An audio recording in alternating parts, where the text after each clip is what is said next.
Assalamualaikum. Hari ni saya nak pasang meter digital kosong.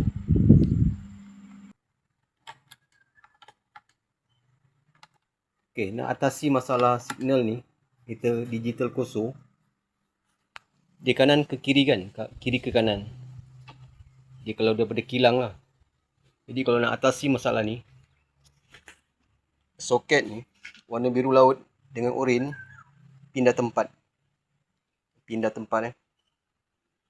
Atas ke bawah, bawah ke atas. Dia baru center kanan kiri dia tu.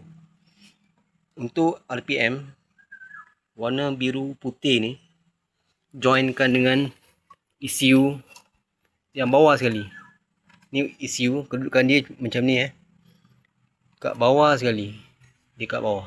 Joinkan dengan kabel putih ni. Kabel putih yang bawah sekali. Okey.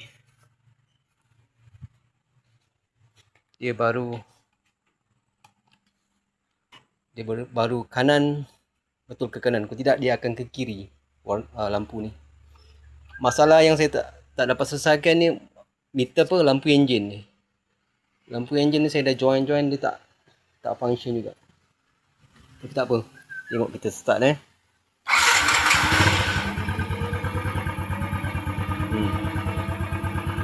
Ni button untuk setting lampu untuk KMH, MPH. Untuk tukar lampu ni dia kat sini, lepas ni. Tu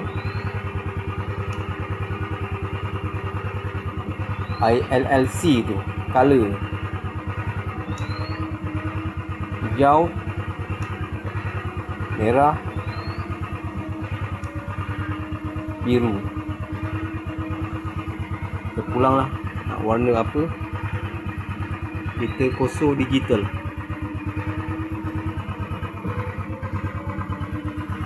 Okey, terima kasih. Jangan lupa subscribe.